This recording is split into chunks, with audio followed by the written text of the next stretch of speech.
বর্তমানে সবচেয়ে ইনসাফ কার প্রয়োজন জানেন? বাংলাদেশের সবচেয়ে বড় মজলুম এখন কে জানেন? আওয়ামী লীগ নয়, ছাত্রলীগ। আমি মাঝে মধ্যে ভাবি, চিন্তা করি, হয়তো বললে কোনো রাজনৈতিক সংগঠনের ট্যাগ দিতে পারেন, কিন্তু সত্যি বলতে আসলেই সবচেয়ে ইনসাফের প্রয়োজন বেশি ছাত্রলীগের।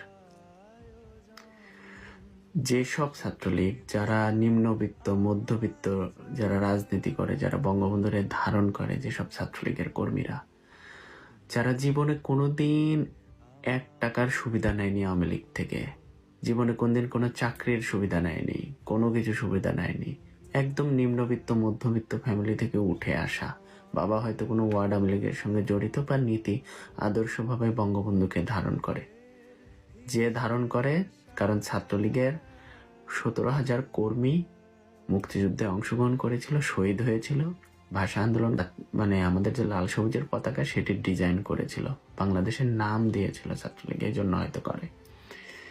এখন সেই ছাত্রলীগ আমি দেখলাম বাংলাদেশে এখন এসে সবচেয়ে বেশি মুসলিম। কি জন্য? কারণ 15,000 ছাত্রলীগের নেতাদের ডিরেক্ট সার্টিফিকেট বাতিল করা হয়েছে এবং 2 লক্ষ শিক্ষার্থীকে, ছাত্রলীগের শিক্ষার্থীকে পরীক্ষা দিতে দেওয়া হয়নি। 1750 জন ছাত্রলীগ কর্মীকে গত 1.5 বছরে হত্যা করা হয়েছে। আর মব হাজত এগুলো তো নাই বললাম, এগুলো রাজনীতির হয়।